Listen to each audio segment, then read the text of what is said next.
Hello students, I'm your teacher for the Human Resource Management. As you are aware, we had done Unit 1, 2 and 3 in the class. Unit 1 pertaining to essentials of Human Resource Management, Human Resource Planning and Employee Hiring, that is what we did in Unit 2, and Unit 3 was regarding Employees Training and Development. Unit 4 is primarily two parts, compensation management and employee relations.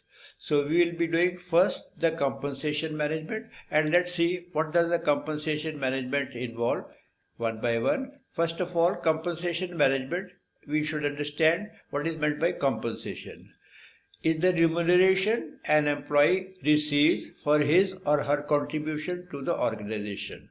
That the individual employee works for the organization, what the organization gives in return for that is in simple terms what is meant by compensation. Now, what does compensation mean to the employee, what does it mean to the employer, and what does it mean to the others and all that. So let us see what is that regarding the compensation. Compensation for an employee is his or her standard of living, status in the society, motivation, loyalty and productivity depends upon the remuneration. How much remuneration a particular person gets or the compensation he gets, that decides about his standard of living, status in the society, motivation and loyalty, and also the productivity. Then what does it mean to the employer?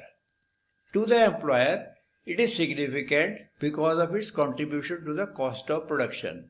Employee receives, employer gives, and that is what adds to the cost of running an organization to the employer. Now further, what does it mean to the others? That is for human resource management, it's a major function of fixing wages and wage differentials acceptable to the employees and their leaders. That is, HRM is one particular thing which will decide about the wages fixation as well as how much differentiation should be between various categories of personnel and all that, which should be applicable or which should be acceptable to both the employees as well as the employers. Let's see what is the next in compensation management. And compensation management, what are the various components of employee and executive compensation? There are several things in that, and we will be going one by one in all that. At the end, we will summarize all this. So first and foremost, as you would have heard, what we call wages and salary. Now, wages and salary, what does wage means and what does salary means? That is what we will see.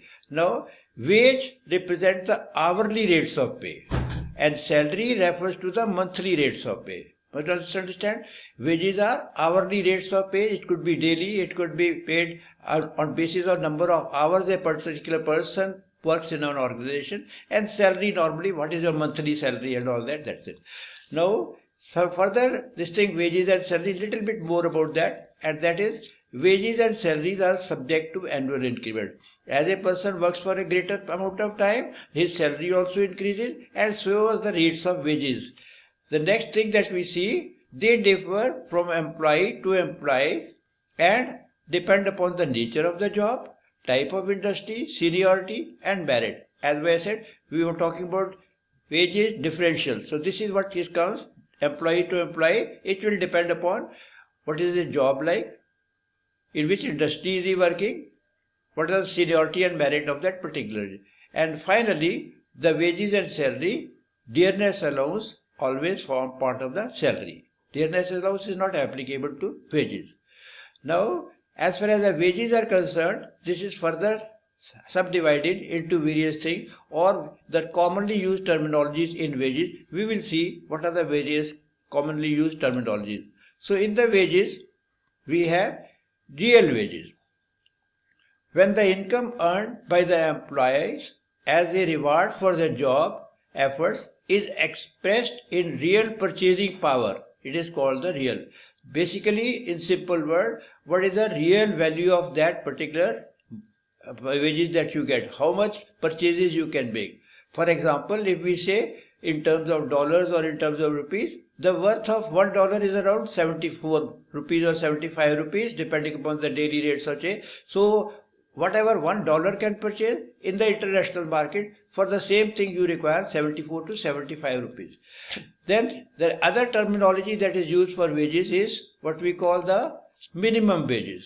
Now government refers to the legally permissible compensation payable to the employee for the job efforts under the Minimum Wages Act 1948. Now these wages are revised for various categories of people, and these are the minimum wages of it, that all employers are expected to pay the minimum wages to the employees, and that is what we call the minimum wages.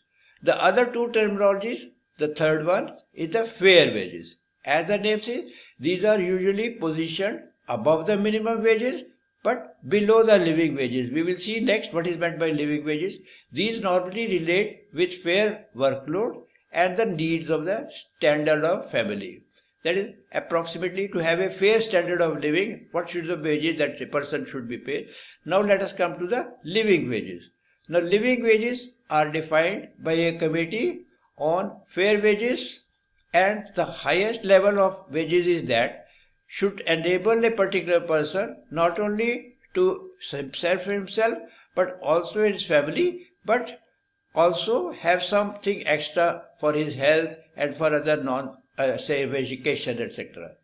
So the four terminology that we use: real wages, that is basically a real purchasing power; minimum wages, as are defined by the Minimum Wages Act 1948; fair wages, that is normally for a particular standard of living that a family needs; and living wages, standard of living plus something extra for the health care, etc. and all that. Now that was the first component, that's the wages and the salary. Let us see what are the other components. The second component being the incentives. That is, you have wages, minimum wages or whatever wages or the salary, and in addition to that you have incentives. Incentives, something payable for the results that you produce, and these are paid in addition to the wages and salaries. So this is an additional thing. Incentives depend upon what? Productivity, sales profit, or cost reduction effort. So a particular person is there in a production unit, he produces more than the average, he gets more incentive. A particular person in the sale earns more, he gets the sales profit. Or if a particular person innovates something, reduces the cost of reduction, he gets advantage of that. Then there are the individual as well as group incentive scheme. The third one that we see is the allowances. Now in the allowances, these are apart from the dearness allowance. Other allowances are normally house rent allowance, HRA commonly called, conveyance allowance or the transport allowance normally called, and leave travel allowance, LTA as we call it. So these are the common terminology used for the allowances. Next is what we have is the fourth component, the claims. Now a part of the monthly salary may be made up by billed claims. These include telephone mobile allowance, internet allowance, medical allowance. Now these are subject to a limit for each individual or each official, and these are generally paid against submission of bills. So these are also part of the compensation. The fifth component of that is a gratuity. Now gratuity, this is a statutory notional component appearing in the salary breakup, but it is paid only at the time of employee's exist after serving for at least 5 years, and this is in terms, the payment is in terms of the Gratuity Act 1972. The next component of this is the fringe benefits. The fringe benefits include such employee benefits as provident fund, gratuity, medical care, hospitalization, accident relief, health and group insurance, canteen, uniform, recreation and the like of it. These are all included in the fringe benefits. The next one, seventh one, perks, as we call perquisites, or in short called perks. These are normally allowed to the executives, and these may include a company car, club membership, paid holidays, furnished house, stock option. These are paid to retain competitive executives. Non-monetary benefits, those are all up to 1st to 7th, these are all monetary. The 8th one is the non-monetary benefits. Let us see what are they. Now these include challenging job, responsibilities, recognition of merit, growth prospects, competent supervision, then comfortable working hours, job sharing, and flexi timings.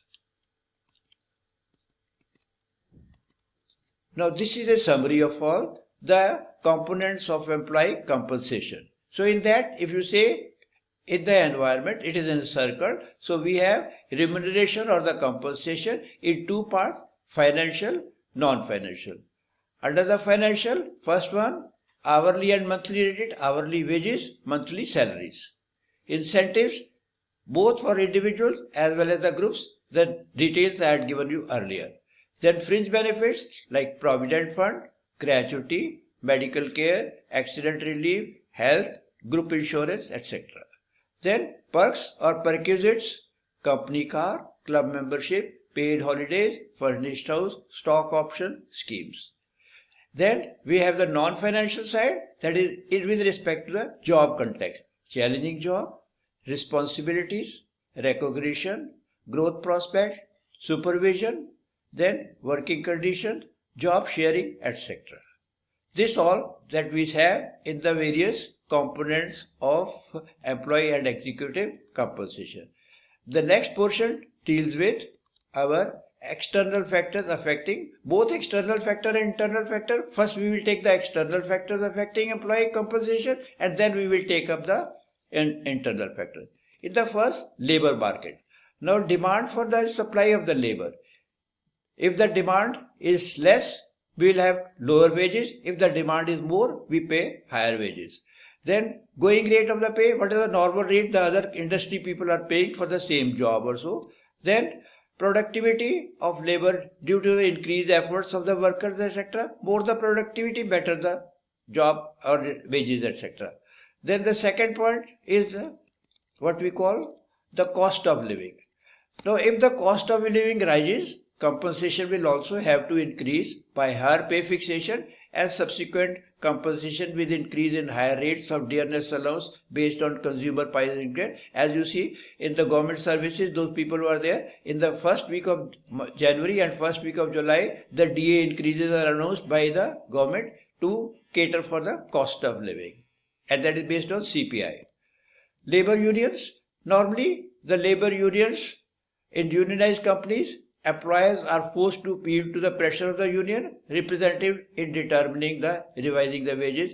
Non-unionized functions, sometimes their labor is exploited. In the next one, that is the external factor, labor laws. Now there are various laws by the state and the central governments, and for example, Payment of Wages Act 1936, Minimum Wages Act, Payment of Bonus Act, Equal Remuneration Act, Payment of Gratuity Act, etc. Then, in addition, there are wage boards, tribunals, fair wages committees for managerial compensation. There is a Companies Act 2013. Then, society also pressure that to maintain an ethical and social standard of living. That is the external factor. What the society expects for a particular job. Then, the economy. Is a growing economy there? We can get better wages, and if it is a depressed economy, naturally it will be less wages. Now having seen that, now we will see the internal factors. First of all, the business strategy. If the strategy is to achieve rapid growth, you will have to pay more. If it is to compensate only for the normal way, then it will be decided by the people itself. Job evaluation and performance appraisal. Then job evaluation for establishing satisfactory wage differential among jobs. And appraisal helps to award pay increases and employees who show improved performance. The third one is the employee itself, that employee related factors such as his performance, his seniority, his experience and potential.